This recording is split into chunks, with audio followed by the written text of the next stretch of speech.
21 things you need to know to survive San Diego Comic-Con 2019. I'm Chris, this is Yellow Productions. I do travel guides that are fun, informative, and entertaining. This video is part of my series on Comic-Con. It's also a live stream, and so if you're on the live stream, ask questions, interact. If you miss this live stream and you want to make sure you catch future live streams, make sure you hit that subscribe button, click the bell to turn on notifications to see other future live streams. Today is a very special show because I'm going to be joined by a very special guest that I'm going to bring on in just a moment. His name is Steve Soeffner, and I'm going to hit this button right here, and then through the magic of the internet, we're bringing Steve into the live stream. So Steve, maybe you can tell us about yourself.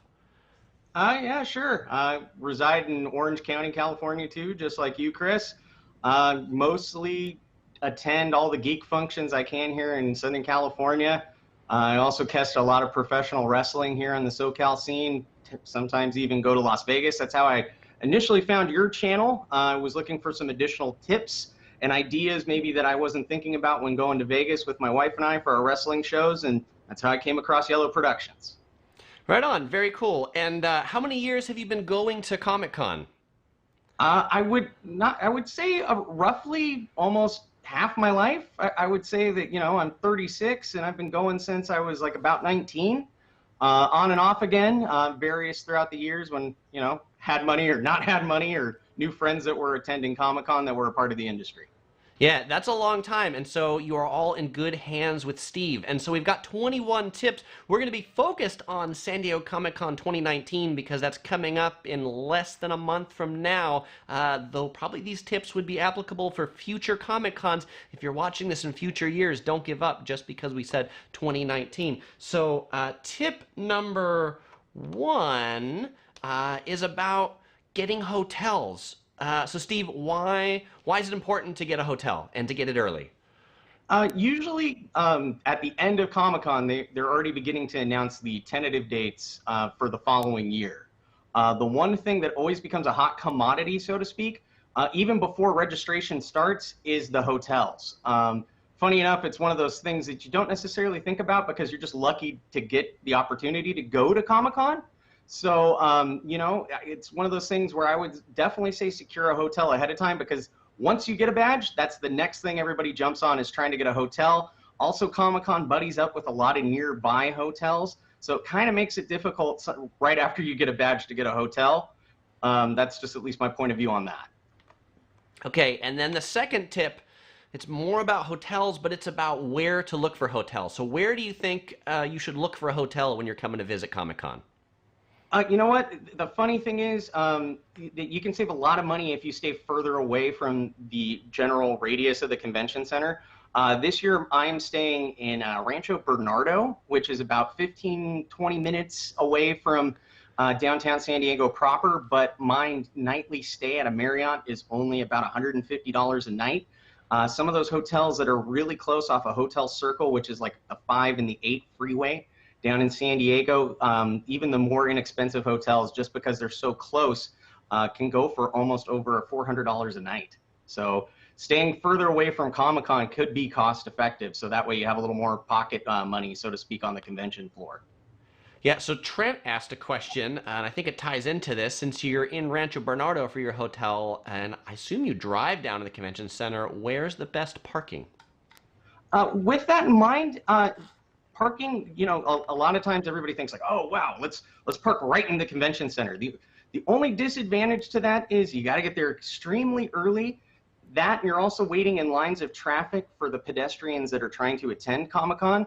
Personally, I park more near the Horton Plaza area, just because you can get some nice parking, 20 bucks for the whole day. That kind of also goes into another recommendation I had too, where you don't necessarily need to park so close because they have so much free transit that is sponsored by either the television or movie production studios that'll let you get back and forth from Comic-Con. Yeah, great tip. And I'll say for me, I like to park at the Hilton Bayfront because it's kind of like on the side of the convention center. You don't get stuck in all the convention center traffic. And for people going to Comic Con, the thing about the parking, much like how Comic Con tickets sell out, parking actually sells out. Like if you want to park underneath the convention center, you actually have to make a reservation for parking at a lot of the lots in downtown San Diego. All right, let's go on to tip number 3. Tip number 3, it's about hygiene. Let's talk about hygiene, Yeah. Steve. Yeah, a lot of people don't think about it until they got to sit in a line with somebody that is smelly. Nobody likes to be the smelly guy in the line. I've always thought for years if either Old Spice or Axe body spray or somebody wanted to hand out free little samples, that would be gangbusters and a blessing in disguise versus getting a free Coca-Cola when you're walking to and fro from Comic-Con. Just kind of stuff to keep in mind. I even bring an extra thing of deodorant too, just because I want to practice what I preach. You're doing a lot of walking, more so than you're going to ever think that you're going to be walking. It's not a race as much as Comic-Con's a marathon. Because honestly, if you had one of the little pedometers or step meters, you'd be surprised. Even doing the Comic-Con shuffle, which you're literally just moseying along to try to get to your destination from one side of the convention center to the other, you're doing a lot of walking. So you're going to sweat. You're going to be smelly. Try to avoid that. People will Yeah. like you better. It'll be easier to interact. That's a great tip, and I think that's actually an interesting tip for both sides, right? To say, well, hygiene sometimes is just for other people, but actually it's good for yourself because if you're smelly, nobody will want to talk to you. And I think an interesting thing about Comic Con, sometimes people call it line con, right? Because you spend a lot of time in lines, but you can actually make some interesting friends and acquaintances in line. Assuming people can get close enough to you and they don't have to do this, right? Yeah.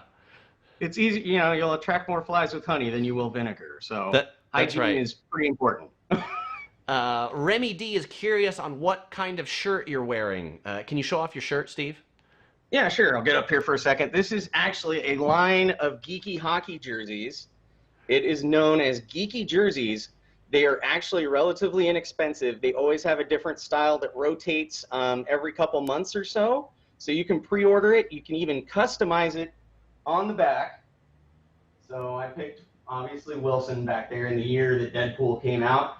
And they're really cost effective. You'd think a jersey like this would probably go for a couple hundred, but it personalized and shipped is only under $100.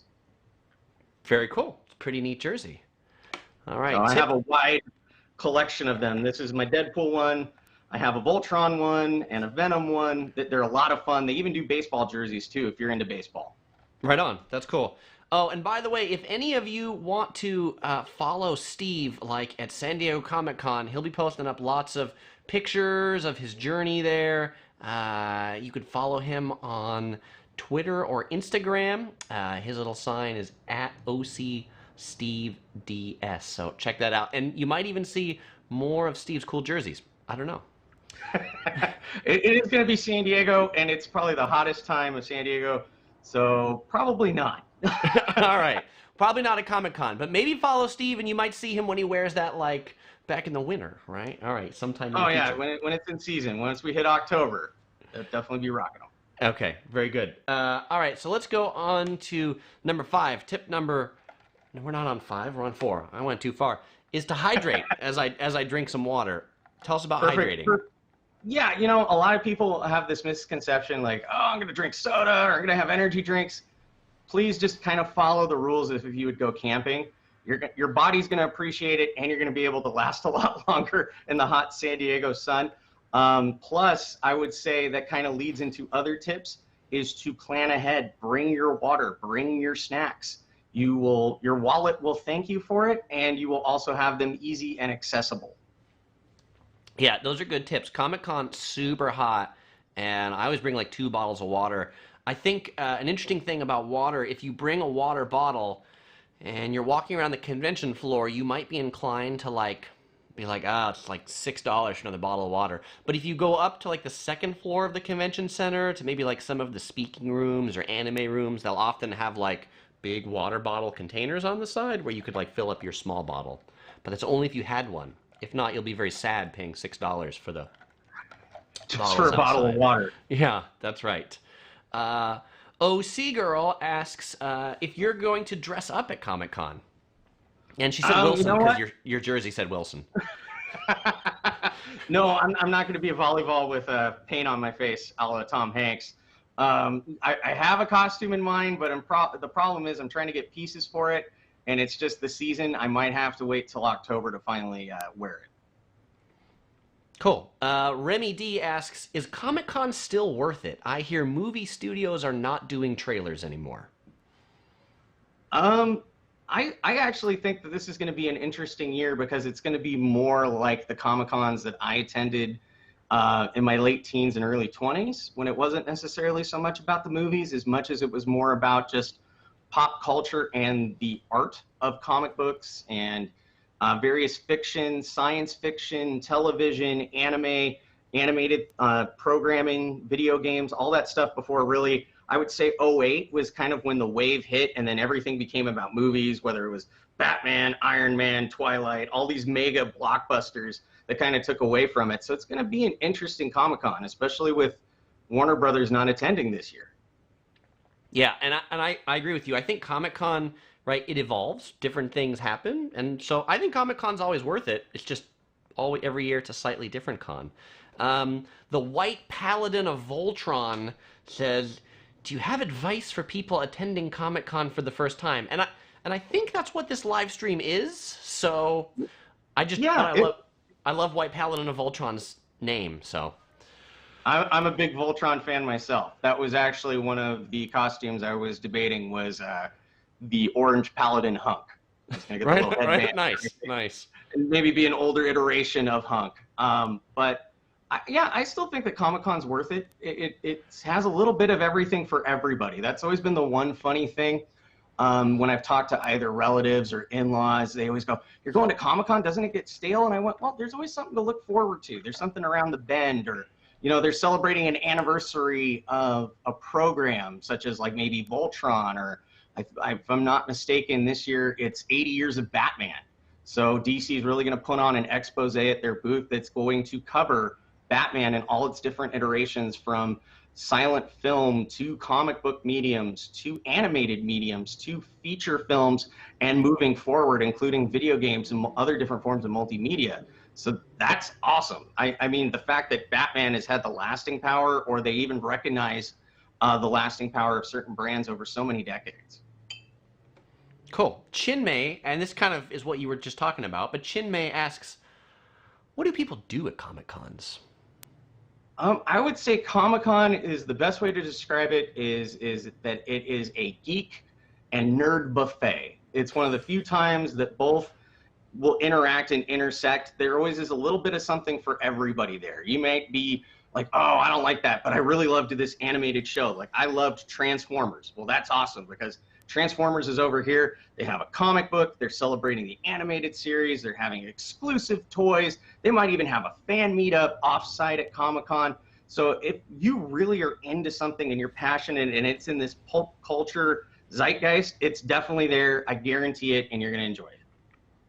Yeah, that's cool. A lot of people ask me what I do at Comic-Con, and people say, like, Chris, do you read comics? And, like, I am not a huge comic book reader. Like, comics is not the reason that I go, but I often call it kind of like a pop culture festival. And I find it just a great way to keep up on what's hot, what's fresh, what's new. And even with the movie studios not coming out, right, it's still, what TV shows are big or what merchandise is down there. And it's kind of a great way to stay on the pulse of things and keep my geek meter at least halfway full, I don't know that my geek meter ever gets quite as full as I might want it to. But Trent asks, what should you bring to Comic-Con?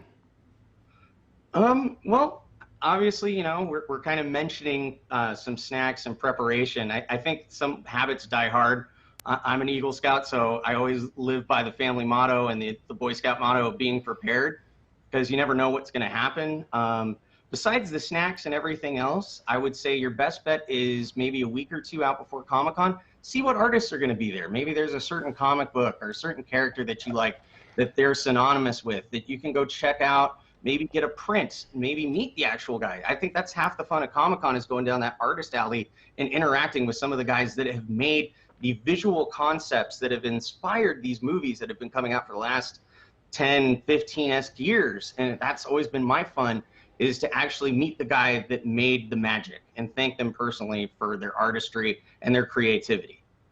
Yeah, that's cool. And by the way, if any of you want to see what Steve's talking about, like what Artist Alley looks like, actually last year I did a live stream walking all around Artist Alley, so you can check that out. If you want to see what Artist Alley looks like this year, I'll be live streaming it too. So make sure you're subscribed and stay tuned for those live streams during Comic-Con. Okay, so let's go on to number 5, which was snacks. And I think you sort of touched on this a little bit with water, but why are snacks important? Well, let's put it this way. One of the years when my wife, who was my girlfriend at the time, we wanted to get a snack and we didn't prepare so much. It was kind of just a spur of the moment thing. We got Comic-Con passes. We went, we got our stuff, and we got there. You know, and then we were kind of surprised because we were on that sales pavilion upstairs that you were mentioning, and it was $8 for a Monster Energy drink and $6 for your standard Mrs. Fields cookie. So if you want to save some money that you can spend more on the convention floor getting exclusives or a t-shirt that's a limited run or something else like that, I'm sure you don't necessarily want to spend it on a cookie. So, yeah, those $6 cookies are going to make you go broke fast. Especially if you're going there for more than one day. There's so many people that I'm like, what cookie are you working on? They're like, oh, this is my 8th. So you've almost spent $50? Right. And the cookies are not even collectible, so that's pretty sad. Trent Tomlinson asks, should you bring sunscreen? Yes, and a very high sun grade too. I burn relatively easily, so besides the beard, I shellac it all over initially, and then just go throughout the day. I would even recommend the spray, just so you know, as you sweat, as you're doing the crazy Comic-Con Ironman marathon, you want to reapply throughout the course of the day, because you'll be going in and out. You might be waiting outside to go into Hall H, and then you'll be surprised when you come back to your hotel room that night and you're burnt to a crisp. And I assume Diana's your wife. She agrees. Always bring sunscreen, and she burns every year too. Yes, my wife, the nurse, will always recommend any sun prevention and care. Yes. Good. Ricky has a question for me, which is asking if I had Shake Shack for dinner last night. Very observant of you, Ricky. This is a Shake Shack. Oh, drinking some overpriced iced tea from Shake Shack. What are you drinking in your tiki mug there, Steve?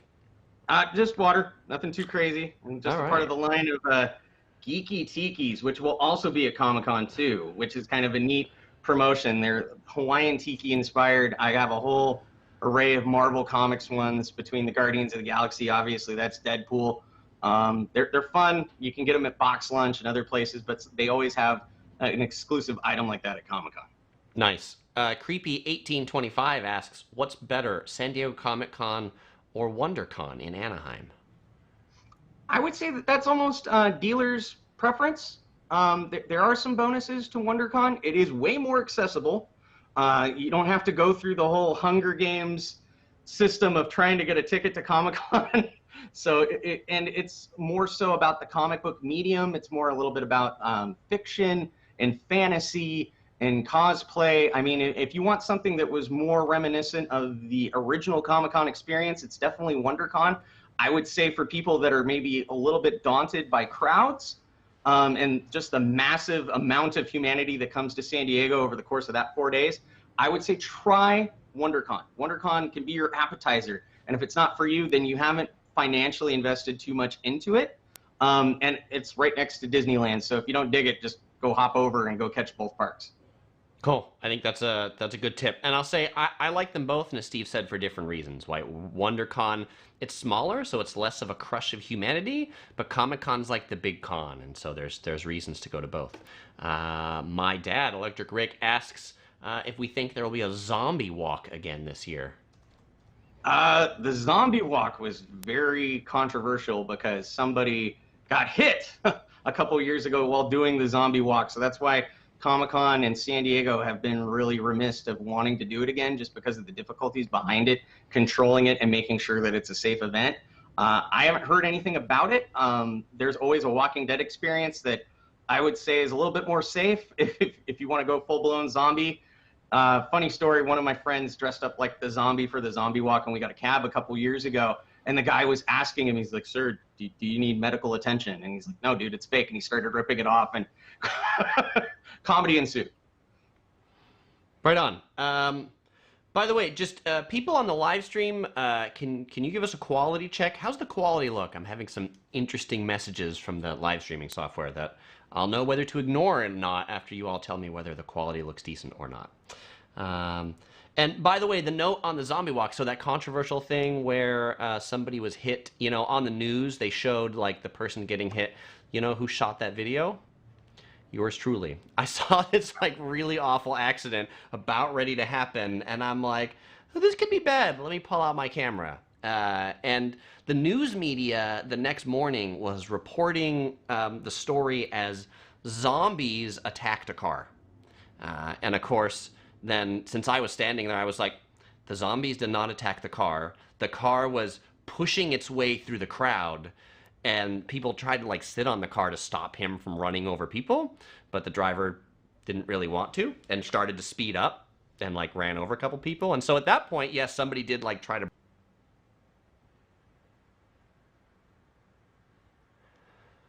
Okay, so we're just going to pick up again this from here, assuming that this has started again and you all can see us. All right, so we are on number 6.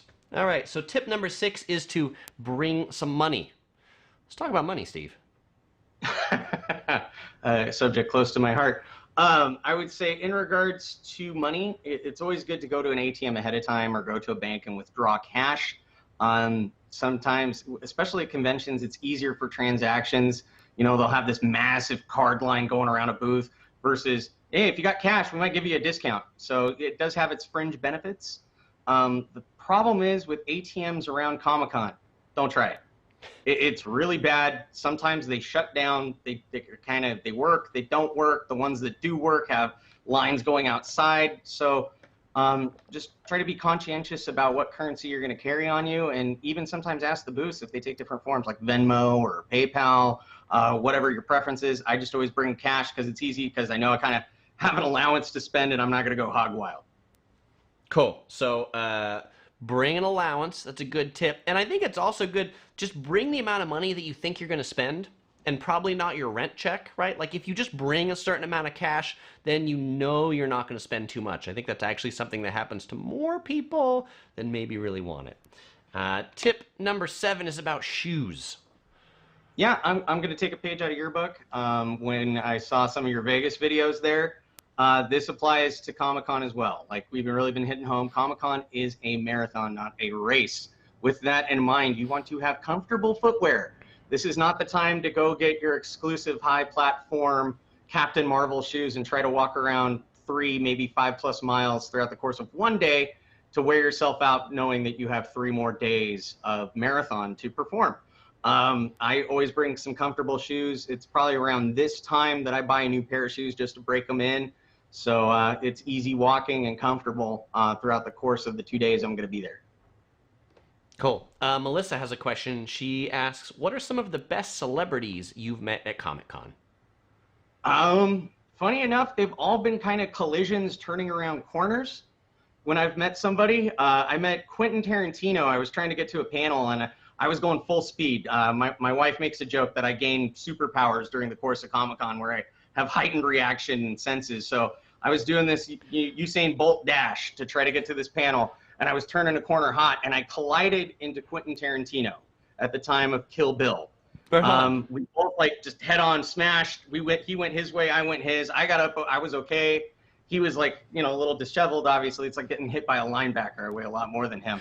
And then he got up, and immediately he went into Quentin Tarantino mode, and he went, oh, are you okay? You look good. You look good. Here, let me dust off your shirt. You look all right. And here comes, like, you know, Lenny and Bruce, his 2 security guards around the corner. Right. Going, Mr. Tarantino, are you okay? Am I okay? You're supposed to be in front of me to make sure that people don't hit me, so I don't get into legal action. And he was like, are you good? Good? So it was just kind of a funny moment. He's like, you look good. You look sharp. You're going to be okay. You have a good day. So that was a funny one. That is pretty funny. The White Paladin of Voltron asks, I'm going to San Jose Comic Con. Are there any differences between Diego and Jose Comic Con? Yeah, I would definitely say the production of San Jose and some of the NorCal conventions are like Heroes Con, which is put on by Stephen Amell, aka the Green Arrow. He gets a bunch of his friends together and he puts on and finances his own convention. So you're going to have a certain cast of characters that are going to be at that convention that may not be at Comic-Con. I mean, Comic-Con is the smorgasbord. It's going to have everything and then some. Some of these smaller national touring conventions are not going to have the same vendors, booths. It doesn't mean that they're not great in their own light. It just means they're going to be different. They're going to have a different taste. They're going to have a different flair because Comic-Con is the 800-pound pop culture geek gorilla. Ricky questions the sunscreen comment. He says, I thought Comic-Con is indoors, but you mentioned sunscreen. Please explain. Sure. Like one of the things that we'll eventually go down the line is there's a lot of outside Comic-Con activities. Truth be told, the convention center can only contain so much, and there's only so much floor space where some of these other motion picture companies want to show off more of what they have to offer. I remember one year it was Batman versus Superman, and they had all the Batmobiles. Now, obviously, you can't park every single Batmobile inside the San Diego Convention Center, but you can park them in front of the Hotel Marriott. So you got to witness every different form of the Batmobile, going from Adam West to the Michael Keaton era to the George Clooney minuscule era to the Tumbler that was in Chris Nolan's films, ultimately to the new Prowler or whatever version they named it for Batman versus Superman. It was a really fun sight, and you can't necessarily do those. They have other kinds of activities that might coincide with a movie. One of my favorite ones was they did a fully immersive tent for Blade Runner, the most recent Blade Runner that came out, and you're walking in this utopian metropolis, and it's living, it's breathing, there's people, it's raining inside, there's flying cars descending, you're getting free food, you feel like you're immersive in some futuristic sci-fi experience.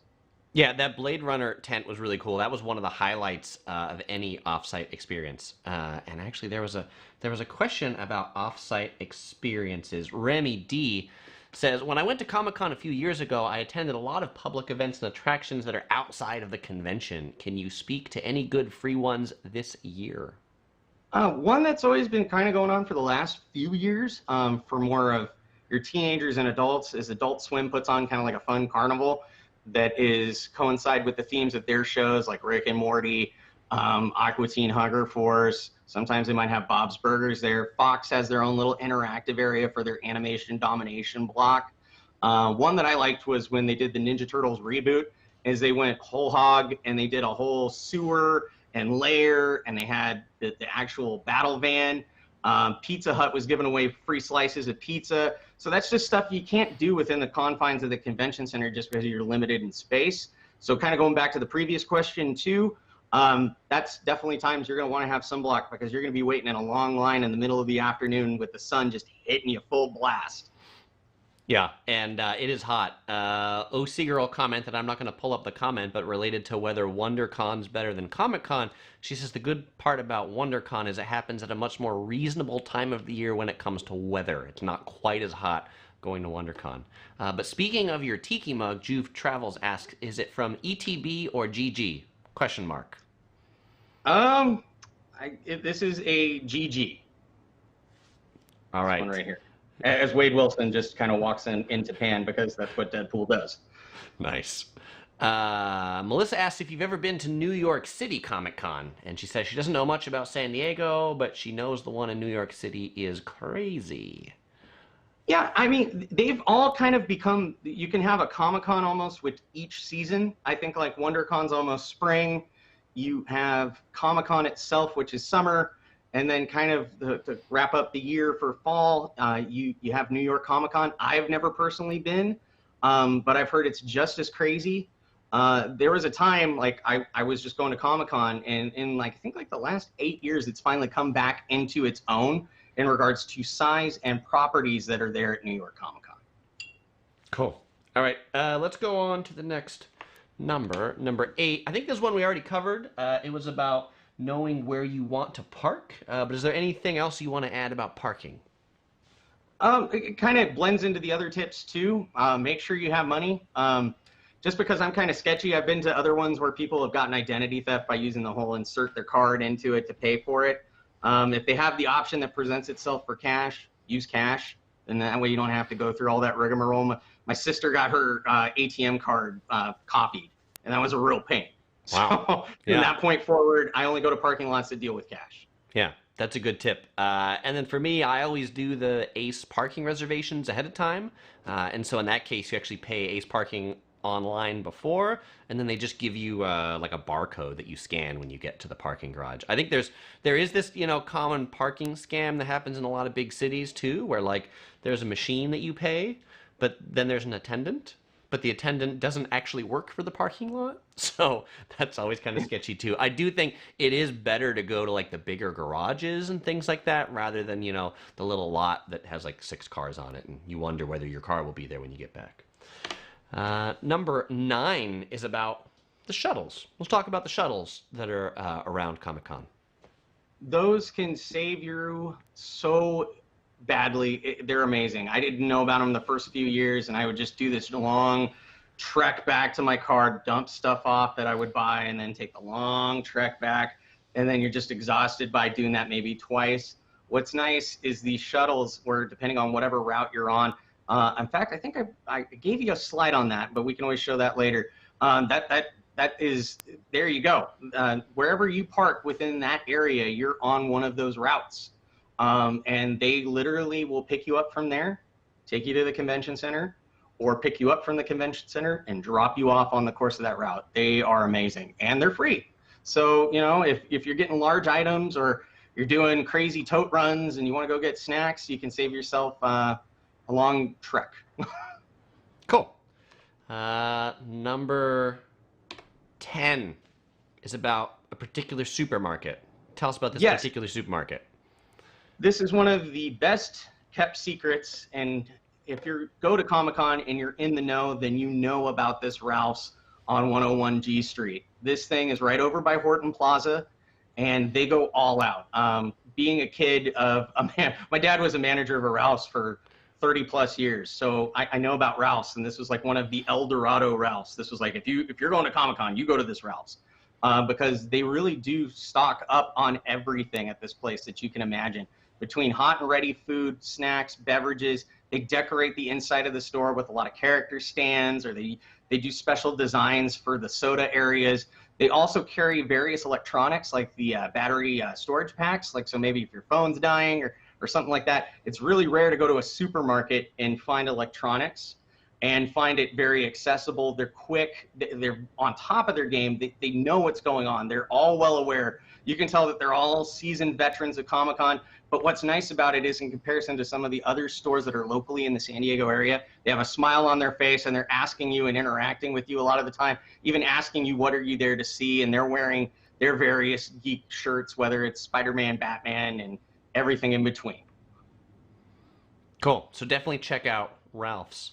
Carlitos asks, last year at Silicon Valley Comic-Con, a few cosplay girls were cited for showing too much skin. Have you ever seen that at San Diego Comic-Con? I mean, cosplay is kind of one of those things. It can happen. I don't really see anybody like enforcing a dress code, so to speak, because there's so many different various costumes, and it's hard to track it down, especially if are you there for a movie or are you there for a TV show? It's very hard to decipher all that in such a short period of time. But yeah, rule of thumb, my wife has done cosplay. It can happen. I'm not saying it's not within the realm of rationality or anything like that. I mean, it's to each their own. Yeah, I think the biggest thing that I see happen at San Diego Comic-Con is people getting stopped for weapons. Like if your weapon looks too real, then they won't let you bring real-looking weapons in. They make you like check it someplace else. Trent asks, what kind of cameras should you bring? I'll let you answer that one, Chris. Most of the time, it's usually just this for me.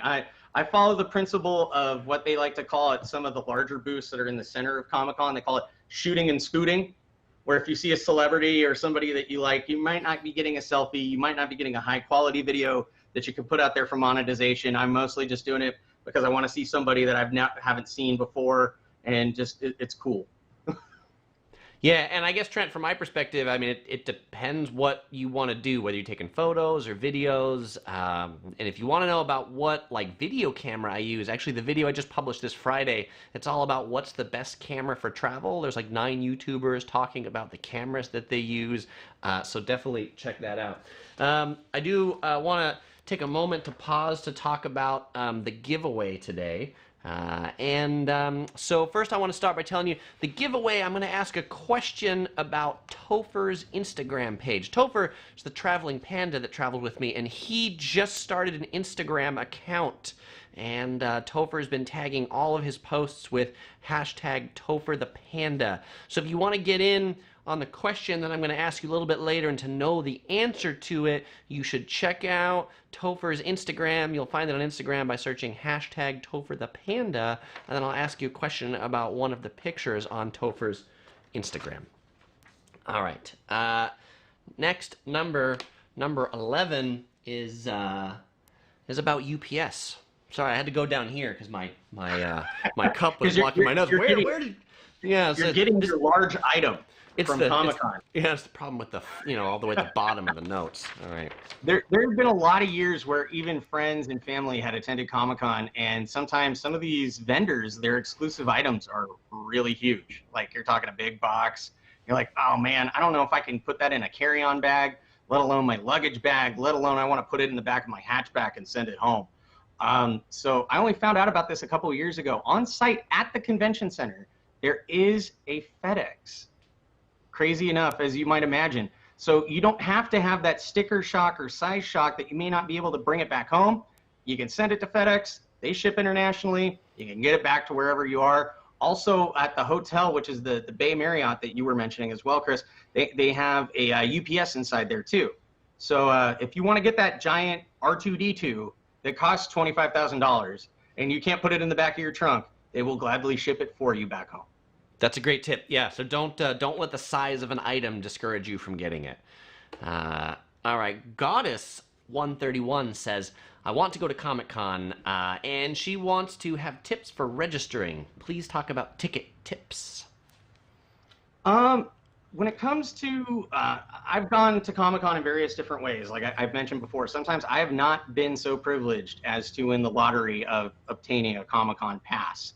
A lot of my friends work for various companies. Sometimes I have asked them if they had extra tickets, or another option is to volunteer. The volunteer program at Comic-Con is amazing. Those people are great at what they do. You volunteer for a day, 2, or the course of Comic-Con, and you get a free badge in return for your service and helping out your fellow geeks. So that's kind of a neat way to get into Comic-Con as well. Just also, I would say, follow Comic-Con, subscribe. They will send you email notifications of when various pre-registrations are going to become available. You do need to create a profile on the Comic-Con webpage ahead of time so you can be eligible for that pre-registration. Yeah, and so there's basically 2 different times that they sell tickets to the general public. One they call pre-registration. So if you went to Comic-Con last year, then they kind of give you first dibs on a certain set of tickets, but there's not enough tickets in that pool for everybody who went last year. And then they have a second time of year where they open up tickets to the general public. And as Steve said, the best way to buy those tickets is just to go to Comic-Con's website. You sign up for a member ID, you give them their email address, and then they send out an email like a week before. They tell you what time the tickets go on sale. You log on to a website, and they just kind of like randomly pick people to get in. What I will say related to that, a tip for getting tickets is have a couple friends, because typically when one person gets the lottery to like buy a ticket, they can buy it for some number. Three other people. And so, right, if you were to pick some friends, the optimal number, right, might be you and 3 other friends. And then if one of you got in, then like you could register the other people. So that's my pro tip for getting tickets. Steve also mentioned the notion of, well, if all the tickets are sold out, which by they are right now, and everybody that Somebody mentioned that like tickets online are going for $1,000 to $3,000. I would not buy scalp tickets because you're not sure that Ooh. those are actually going to be real or work. I There guess is one more chance though, Chris, and it's usually within a very few weeks of Comic-Con. It's those individuals that find out that they can't attend Comic-Con, maybe because of business or family circumstance, and that's a very rare exception where they will do what they call like the return sale, and that's a very finite window and a very smaller amount of tickets. interesting. Yeah, and so William Castle says volunteering is not an option at this time. Maybe they're already full on volunteers, but I'll say you want to go to Comic Con, you have to plan early. And the other thing I would say is if you're in and around San Diego, even if you don't have tickets to Comic Con, just go downtown, go to the gas lamp. A lot of the off-site things don't require badges, and so you can have days of stuff to do in just all those outside things. Okay. So number 12 is about food. What about food, Steve? A lot of people, like I said before, it's like kids at Christmas. You're just so happy you're going to Comic-Con. You got the hotel. You're ready to go. You might have a couple ideas in mind of things that you want to do. With that in mind, Open Table can be your friend, and it is a item that you want to put in your utility belt, so to speak, to go back to geek phrases. You might want to plan when you want to have dinner, because a lot of those places are very closed for reservations. Some of these restaurants are in conjunction with another TV show, so they might do a pop-up where you're going to have a reservation ahead of time. They're not going to be taking any walk-up individuals. Do you have any recommendations, restaurants you like, cheap eats that you like? Personally, I'm a creature of habit. Anytime I'm going down to San Diego, whether it's to catch a hockey game or to just go to the zoo, I love going to Old Town San Diego. That is my favorite. The Old Town Cafe there, you might be waiting a long time, but you can't beat handmade tortillas, and you cannot beat the grilled chocolate chicken mole. It is delicious. It falls right off the bone. Great food. Yeah, by the way, that's the Old Town Mexican Cafe. That's the full name of that place if anybody's visiting and wants to check that out. If you're in the gas lamp, just a couple tips I have for you. If you're looking for cheap eats, there's a place called the Kebab Shop. Kebab spelled like kebab, K-A-B-A-B shop. They do these really good like doner kebabs. So they're like beef, lamb, kind of gyros in a tortilla, because obviously tortillas are kind of a big thing in San Diego. Pretty inexpensive. An Earl of Sandwich just opened in San Diego right across from that Ralph's you were talking about, Steve. So they make pretty good hot sandwiches. There's also other fast food options like Chipotle and things like that. And if you're looking for Mexican food, when you said fresh tortillas can't be beat, my favorite Mexican place, it's near the gas lamp. I don't know that I would call it walking distance, but it's definitely Uber distance from the convention center. There's a place called Las Cuatro Milpas. 3 words, Las Cuatro Milpas. It's right underneath the Coronado Bridge, and they make the best tortillas in San Diego, hands down. You won't find a sign on this place. They're only open for lunch, but you'll know it's there because it has a line of about 20 people down the street going in. So that's my tip on Mexican food. All right, let's go on to number 13. Lucky number 13. Talking about maps, Mr. Cartographer.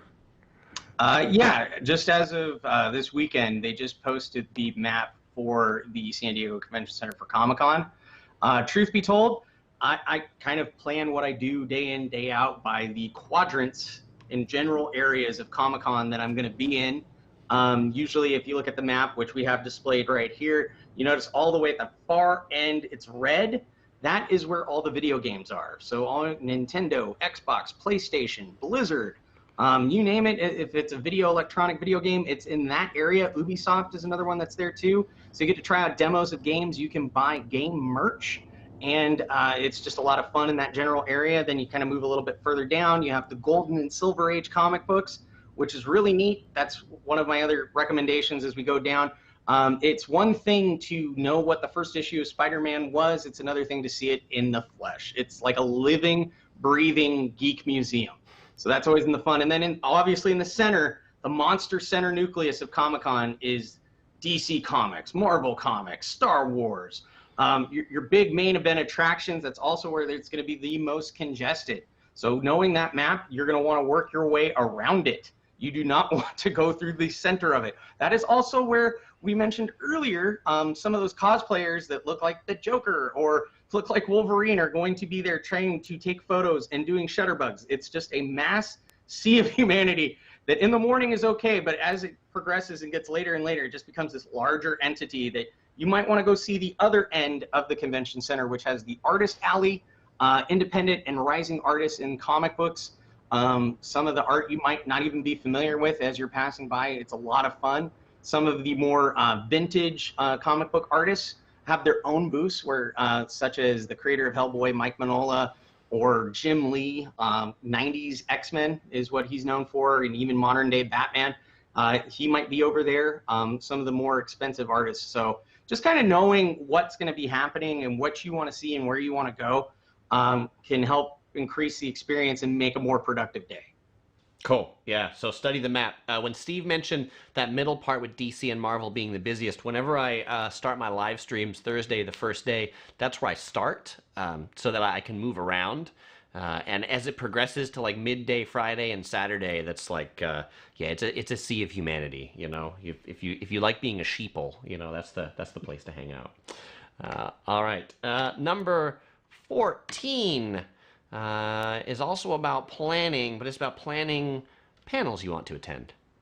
Well, obviously, the floor show is the floor show. It's a lot of social fun, but what's above it is the panels for various things, between future comic books that might be coming out with Q&As to science fiction, you know, artists and authors might be up there talking about their next upcoming project. You know, truth be told, Game of Thrones is now the fantasy megalo monster that it is now, but there was a time where J.A.R. Martin was sitting down answering questions about what was going on in Westeros in the late 1990s before Sean Bean ever lost his head. All right, very cool. 15 is also about planning, but it's about over-planning.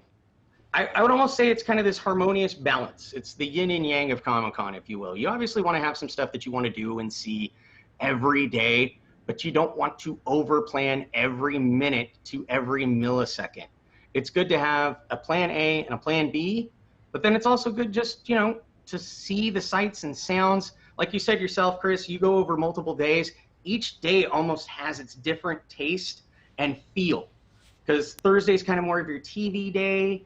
You know, Friday sometimes has a little trickling of movies. Maybe they have more multimedia. And then the big monster movies that are in Hall H, your Avengers, your Twilight, you know, any of that kind of movies where it's going to have some major star power is going to be on Saturdays. And then Sundays has a little bit of a different feel because it's almost the wrap-up. It's more of the family-friendly day. Albeit saying that sometimes you do not necessarily want to bring kids to Comic-Con, but that's the more safer day to do it as everybody's kind of on their way out. And they really promote cartoons. That's always been kind of like the de facto SpongeBob SquarePants day. Yeah, that's a great tip. Drew Lawson asked if there are hot chicks at Comic-Con. And yes, Sunday is typically the safe day. So we talked about costumes with too much skin. There's usually less skin on Sundays. Also, Sundays, everybody's tired. So that's also why it's kind of the chill day. By the way, there was a whole discussion about Spaghetti Factory being a great place to eat, and I agree. And some people said it's out of business, but Tracy said it is back, so it is back. Acer asks if they have a superhero wrestling match. Well, there is a game which is kind of based in that light. My friends and I have played it before. Obviously, you can go on YouTube, you can see Superhero Beatdown. But they also have a game that's put out by Image Comic Books where it addresses this question and almost plays out like the game Cards Against Humanity, where you each get a superpower, you set the location, and then you present your case in front of your friends and family. Maybe you're having a little social gathering. And one of these times I was a cybernetic ninja wearing ballerina from the future who had the ability to command an army of penguins. And I had to justify why my hero that had cybernetic abilities from the future and the ability to command an army of penguins could defeat somebody that could summon hot dogs at will. Those are some awesome superpowers, by the way. So it's literally you pick a deck of cards and they have different powers, situations, and abilities, and then you guys just debate. So hopefully you got the gift of gab. So no, I've never seen a wrestling match, so to speak, with actual superheroes or cosplayers getting ready to grapple each other with a one fall situation for a title or a belt or an infinity gauntlet on the line. Yeah, one thing they do at Comic Con is like they do like medieval battles. So there are people who dress up in like full on like armor with swords, and they have like sword battles with like shields. That is one of those where you don't want to get too close because it can be kind of risky. But speaking of risky, let's talk about Hall H. Hall H is one of these things, you know, a lot of people are going to have great experiences from yesteryear. It's literally enter at your own risk. Buyer beware about Hall H. There are people that will prepare and plan and wait. And when I mean wait, they can wait 24 to 48 hours just for the opportunity to go into a panel for a movie, for a trailer that they want to see. These are some of the most hardcore Comic-Con fans. And I'd rather just go see the show floor, see exclusives, attend panels, versus burning a whole day to see a 5-minute trailer that could potentially be leaked by a fan or by the studio the next day online or even that night.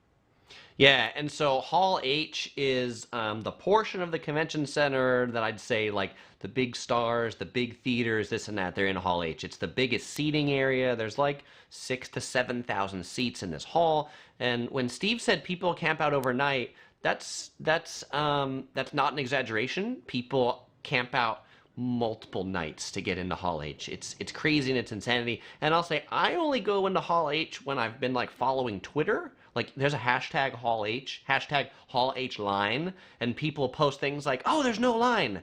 That's when I go to Hall H. To me, that's about when it's worth it. You know, I can just walk right in. And then just as a Hall H recommendation, and even a regular panel recommendation, just sometimes so you know you get a good seat, you're going to have to maybe wait in a panel before your panel starts, maybe even 2 panels before it starts, because they will adjourn and the room will empty, but they don't make anybody leave, so to speak. So that's your opportunity to advance a little bit further into the hall so you get a visible area of what's going on. Cool. We talked about Artist Alley a little bit, but I think you wanted to touch on it a little bit more. Yeah, obviously, besides the artists that are in comic books that are rising talents in comic books, there's a lot of other neat opportunities. One of my friends, Chris Thorne, if you follow him on Twitter, he's there at Comic-Con, and what he will do is take a snapshot of you and then turn you into a zombie via art. So you can have an original 8x10 hanging on your wall of you being a zombie, personally done by an artist. Sweet. Chris done stuff for Topps Comics for the Walking Dead collection. He's done artwork for Star Wars. So it's kind of those neat experiences that you would never think like, oh, I can get this for like maybe like 50, 60 bucks and have something that's an interesting conversation piece on my wall. So it's stuff like that, or just seeing artwork that maybe they're not necessarily well known for, but they're trying to throw their hat into that medium. Maybe they're known for Superman and they want to throw out a Thor. So it might be one of these rare times where you're a real diehard fan of that artist and you could get an exclusive piece of art that he may not or she may not put in obviously constant circulation. Yeah, that's cool. I don't have anything up back here from Artist Alley, though actually a lot of these pillows and a lot of these stuffed animals, they come from Comic-Con, and I do have some posters and some t-shirts. Sometimes people comment. I have some t-shirts with like Totoro, the Japanese character, and I bought that out of the Artist Alley at WonderCon. All right, number 18 is about comics, particularly old comics. Yeah, I collect kind of from the era of the mid 80s to 90s. That's when my brother, who is about 8 years older than me, was the whole reason I got into comic books was because of him, because we had such a big age gap between how old we were. The one thing that always brought us together, other than hockey, was comic books. And we would read them, he'd exchange them, he'd educate me on them. I think I kind of learned some bigger moral lessons, you know, with great power comes great responsibility. But I understood the one thing my brother did give me is that there were so many comic book fans that are opinionated, but necessarily don't know why they don't like a certain character. And I was exposed at an early age to all the characters. I got to see the DC universe, I got to see the Marvel universe, and I even got to see some of the Image universe because it's a little rated R. So my brother censored me from that, and I got to make my own conclusions. And so I enjoy going down some of these areas. Don't get me wrong, the prices are very high for some of these comic books, but to have an opportunity to look at them in the flesh, kind of feel them, maybe talk turkey a little bit, see what we can come to an agreement with. If not, well, then eBay is my pal too. But to see an actual comic book museum, it's one thing to watch the Avengers and to see where Iron Man comes from and to see where Spider-Man evolved into, but to see those original comic books you really do have an appreciation for the art form. And I enjoy that a lot. Yeah, that's cool. And I think, you know, it's neat to just see those old comics, as you said. And sometimes I just like to go by and like gawk at the prices of some of them, right? Because they'll have some vendors that'll, you know, have, you know, Spider-Man #1, you know, or just like amazingly classic comic books. So before we go on to number 19, we've got 3 numbers left that we're going to finish up in 5 minutes. I want to do the giveaway. So the giveaway, as I mentioned earlier, Topher, he's on Instagram now. If you search on Instagram for Topher the Panda, you'll find some pictures that Topher has posted on Instagram. And so if you want to win a Yellow Productions t-shirt, send you one of these Yellow Productions t-shirts to anywhere in the world, you need to tell me on Instagram what flavor of ice cream was Topher eating in a recent post to Instagram. The first person to tell me the flavor of ice cream Topher was eating wins a Yellow Production t-shirt. All right, and so while people are making that guess, we're going to go on to number 19. What's 19, Steve? Beginning of Hall A, like I said before, is a lot of video game stuff. What was neat, last year they did a reboot of Resident Evil. So it had this crazy looking entire RPD police station at the end of the hall. It had a police car in front of it with zombies. Like, they really go all out for the video game booth. It's awesome. Blizzard does a really nice display as well. It's just fun to participate, see those samples of video games, maybe pre-order a game, get a game t-shirt. Even in the Marriott, when they ran out of space in the years previously, they used that area kind of as an auxiliary for the video games, which is a lot of fun. I mean, I got to sit on a dragon bone throne before Game of Thrones and take a photo for Dragon Age. Who else gets to do that unless you're going to Comic-Con? It's just those fun experiences that you get to partake, and maybe you wouldn't normally, but because you're at Comic-Con, oh, hey, I'll give it a shot. Right on. Very cool. We have a couple winners for the ice cream flavor, and the winner is the person who has won the most Yellow Production merchandise. This guy is amazing. Ricky wins with garlic. The first time he spelled it incorrectly, he had garlic with a K, so I was giving a little bit of time to see if anybody else spelled it correctly before he did, but Ricky came in and spelled it with a C. So Ricky, you win another t-shirt. Let me know what size you want. I think you know how to contact me. Goddess gave a right answer as well, but I'm sorry Ricky won as well. I would have also given credit to Bamboo, even though he wasn't eating bamboo ice cream. If you would have realized that Topher loves bamboo, you would have gotten credit for that as well. All right, and by the way, even if you didn't win, if you want to stay with Topher's followings, check him out on Instagram, hashtag Topher the Panda. All right, number 20. Steve, what's number 20? Number 20 is the events outside of the convention center. Those can be a lot of fun. Some of them are free, some of them do come at a cost. For the last 5 or 6 years, The Walking Dead have taken over Petco Park and done a zombie maze where you're trying to traverse this maze, and you start at the beginning, and the whole goal is to get to an escape helicopter that's at the center of the baseball field. And and some of the zombies, even funny enough, have little like black light, little ink on their fingers, and so if you get touched throughout the course of the maze, you might become infected. So the whole goal is not to become infected. That's been something that I just because of the cost or the time or weird times, I haven't had a chance to do. But a lot of friends say it's fun. You mentioned before there's a lot of offsite events. There's a lot of group events. You know, if you're a part of any of those social media groups that are fans, sometimes they have gatherings that are unofficial, official.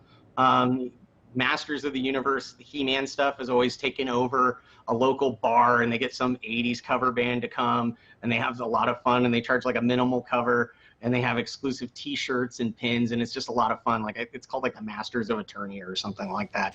But the movie studios, they also put on free things. The TV puts on a lot of free things. So if you're interested in getting some free swag, either a T-shirt or a weird cup or a hat or whatever suits your fancy based on the show that's out there, that's always a lot of fun to check out. And you can also, like you mentioned previously, Chris, you can check that out without a badge. So there is a way to do Comic-Con without necessarily going into the convention center itself. Yeah, there sure is. All right, we're going to go with the last number, which is number 21. Steve, what's 21? 21 is actually, while you're in the city of San Diego, see San Diego. I've had a lot of friends that have flown in internationally or flown across the country, and they live, sleep Comic-Con to the point where they wake up in the morning, they get their food, they go to the convention center, they do Hall H, they come back, crash, wash, rinse, repeat over the course of 4 days. And the one regret that I've always heard from fans and friends that have gone multiple times, it's like, dude, I never stopped and smelled the roses, or got a taco, or went to the zoo, or went to Mission Bay and went to SeaWorld, or saw the Midway, or, you know, that's a living, breathing aircraft museum. You're not going to get an opportunity to see that. That's a lot of fun.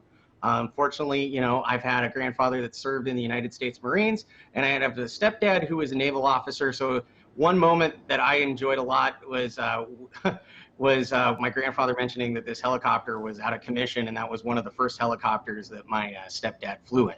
So that was kind of neat to see that connection, if you will. But there's plenty of sights and sounds to do outside of Comic-Con, so pace yourself. Like I said before, it's a marathon, not a race. So make it an enjoyable marathon and just follow some of these tips, and you'll have a great time.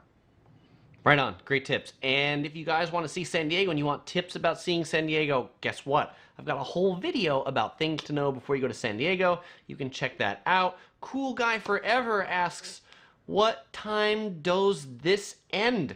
You know what time this ends? We are at the wrap-up time. So in the wrap-up time, I want to ask Steve, if people want to follow you while you're at Comic-Con, how can they do that? How can they find you?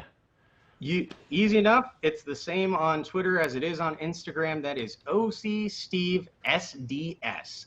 I will be posting while I'm there. In fact, I will be going to Anime Expo in LA before Comic-Con, so I will be there as well too. Right on. Very cool. And if y'all want to tune in to the next live stream, special time and day, next live stream this coming Saturday, June 29th at 2 p.m. It's going to be an open question and answer session. I have no set agenda. Ask me anything. And this is for all of you who say, this time, Chris, that you stream these things really suck because I have to go to sleep or I have to go to work or whatever. And so, you know how it is. I never say goodbye because I'll see you in the next video, but I also want to thank Steve very much. Steve, thanks very much. I really appreciate you coming on the live stream. It was a lot of fun. And maybe if you all have questions for Steve, you could probably even follow him and maybe ask him some questions. Meet up with Steve at Comic-Con if you're going. All right, Steve, any parting words? No, just really thank you for the opportunity, Chris. I've always wanted to have a way to share my experiences with Comic-Con and get some words out and some tips, and never really had the opportunity to do so. So you presented that. I'm hoping that maybe we can create a relationship down the line where I can cover more geek events on behalf of Yellow Productions, or even meet you up at a few so we could share some stuff. Yeah, it's been a pleasure. So hey, maybe look out for some more geek videos from Steve. Well, here's the outro.